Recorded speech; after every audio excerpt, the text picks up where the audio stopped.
Sige, lilipat na tayo ngayon sa Gaza Strip. Dalawang magkaibang kwento mula sa Gaza ang lumalabas na tumutukoy sa isang mas malaking tanong. Sino ba talaga ang may kontrol? Ang IDF at ang Israeli Intelligence Service na Shin Bet, sinasabi na ginagawa ng Hamas na sentro ng interogasyon ang isa sa pinakamalalaking ospital sa Gaza, torture at pananakot habang nahihirapan ang grupong terorista na mapanatili ang kanilang kontrol sa populasyon. Sinasabi ng Israeli Intelligence na ang Hamas ay nag-operate sa loob ng Nasser Hospital sa Khan Yunis na umano'y iniinteroga at kinikikilan ang mga Palestino doon.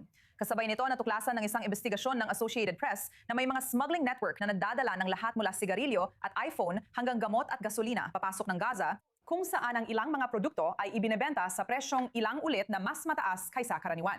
Inaakusahan din sa ulat ng mga opisyal ng Palestino, mga sundalong Israeli at mga middleman ay kumukuha ng bahagi habang ang Hamas ay umano'y kumukolekta ng pera mula sa mga produktong ipinuslit. Kaya ano ang sinasabi ng mga kaganapang ito tungkol sa kontrol ng Hamas sa Gaza at ang lumalaking presyon sa mga sibilyan? Kasama natin ngayon para ipaliwanag ito mula sa Cairo ay ang peace activist mula Gaza na si Rami Aman. Rami, sinasabi ng IDF at Shin Bet na ginagamit ng Hamas ang Nasser Hospital bilang sentro ng interogasyon at torture. Ano ang reaksyon mo sa mga paratang na ito? At gaano mo pinaniniwalaan na totoo ang mga ito? Maraming salamat. Kaya ang reaksyon ko ay pareho lang ang Shin Bet at Hamas sa paggamit ng mga tao sa loob ng Gaza. Para lang itong laro. Mga tao sa loob ng Gaza. Sinasabi ng Shin Bet tungkol sa Gaza na ito ay isang lungsod para sa Hamas. Naniniwala ang Hamas sa IDF. Sa huli, pagkatapos ng 3 taon, sa tingin ko, malinaw na wala talagang magawa ang mga tao sa Gaza. Tayo lang ang nag-uusap tungkol sa Hamas. Ang Hamas ay Hamas, walang magbabago. At ang IDF ay IDF. Alam mo, sabay na inilalarawan ng AP ang lumalakas na black market, tumataas na presyo. Sinasabi ng Israel na pinaigting ng Hamas ang mga interogasyon at pananakot habang nangyayari ang lahat ng ito. Mula sa mga taga-Gaza na kinakausap mo mismo doon, ano ang gusto nilang mangyari? Totoo ba na mas kaunti na ang sumusuporta sa Hamas kaysa dati? At sa tingin mo ba ay napapansin niyon ng Hamas? Matagal na nawala ang suporta ng mga tao sa loob ng Gaza para sa Hamas. Pagkatapos ng unang digmaan noong 2009, ang pangalawang digmaan noong 2014 at pati na rin ang mga sumunod na taon pagkatapos noon. Hanggang 2023, isang buwan bago ang Oktubre, 7, daan-daang libong tao sa loob ng Gaza ang nananawagan na umalis na ang Hamas sa Gaza. Dahil doon, pumunta ang Hamas sa hangganan. Ang mga tao sa loob ng Gaza, pagkatapos ng pahayag ni Trump, naramdaman namin na baka may pagkakataon ang komite ng Gaza na bumuo ng pamahalaan sa loob ng Gaza.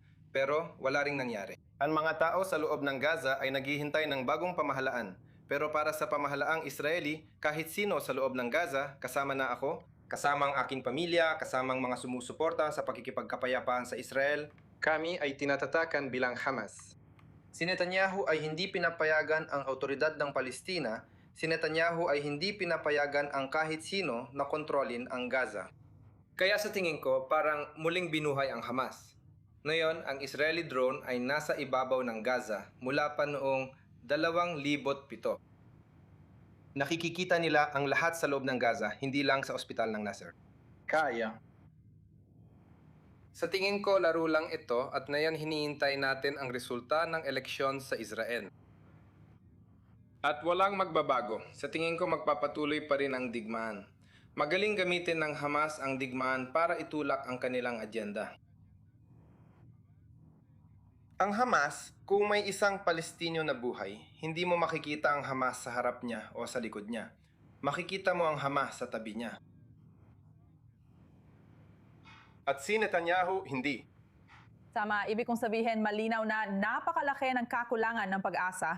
Parang totoong-totoong nararamdaman mo, alam mo yon, yung lubos na pagkawasak sa mga tao na nananatili pa rin sa Gaza Strip na yon. Sa tingin ko, syempre, ang tanong ay, bakit hindi natin nakikita na mas marami ang tumitindig laban sa Hamas kung yan na talaga ang nararamdaman ng mga tao? Alam mo, malinaw naman sa mga ulat na ito tungkol sa mga interogasyon at karahasan na ginagamit laban sa mga sibilyan, may paraan ba na pwedeng lumaban ang mga tao dito? O naniniwala ka ba na dahil walang alternatibo na sinusuportahan ng Israel, wala talagang paraan para umusad? May papaliwanag ko pa sa iyo ang isa pang bagay. Sa Gaza o sa mga teritoryong Palestino, kulang kami ng ikatlong partido na pwedeng magbigay ng presyon kina Hamas at kay Bumazen. Sa komunidad ng Israel, hindi mo mahahanap ang ikatlong partido. Hindi mo mahahanap ang mga taong sumusubok magbigay ng presyon kay Netanyahu o sa mga kaliwang partido, sa mga reliyoso, lahat sila. Pero sa mga teritoryong Palestino, wala kaming mga leader. Para sa mundo, para kay Netanyahu, para sa pandaigdigang komunidad. Masaya na sila sa Hamas at Fatah. Ang karamihan ng mga tao sa loob ng Gaza ay maaring umalis sa kanilang bansa. Pero ang problema, hindi pa napapatay ang Hamas.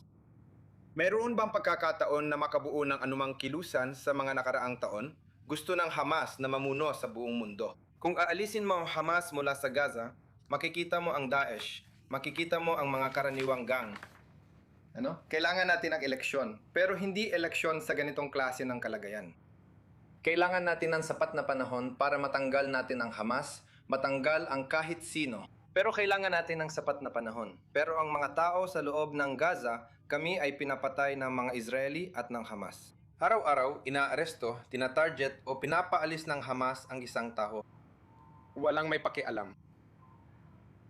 Tema, ibig ko sabihin, alam mo malinaw na isang napakasaklap na sitwasyon ito. Napakahirap makita ang mga larawan na lumalabas mula sa Gaza ngayon. At sa tingin ko, alam mo, tiyak na may kagustuhan sa buong mundo na itulak ang isang uri ng plano dito. Pero maraming tanong kung ano ang magiging itsura ng planong iyon at kung paano mo mapapababa ng armas ang Hamas sa huli. Alam mo, Rami, gusto kitang pasalamatan muli sa pansama sa amin. Laging interesante marinig ang pananaw mo tungkol dito.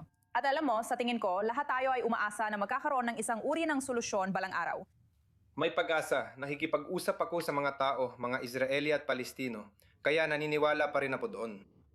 Ang politika ay politika, pero alam mo, araw-araw, maraming Israeli at Palestino ang naguhusap o gumagawa ng mga kampanya ng advokasya ng magkasama. Totoo yan. Walang nakakaalam tungkol sa kanila sa loob ng Israel, sa loob ng Gaza, mga taong nag-uusap sa isa't isa. Kaya lang, walang mga leader, wala tayong mga leader. Ipinapahayag nila ang kanilang mga boses. Ang mga tao sa loob ng Gaza ay natatakot sa gawaing pangkapayapaan, natatakot sa negosasyon dahil noong ika-19, sinira ng Hamas ang reputasyon ng gawaing pangkapayapaan. Tulad ng gawaing pangkapayapaan sa Israel, ang kapayapaan ay isang pagpapahalaga. Ang paggalang ay isang magandang bagay. Kaya kailangan nating panatilihin ang pag-asa sa ating sarili at naniwala ako doon. Salamat. Salamat, Rami.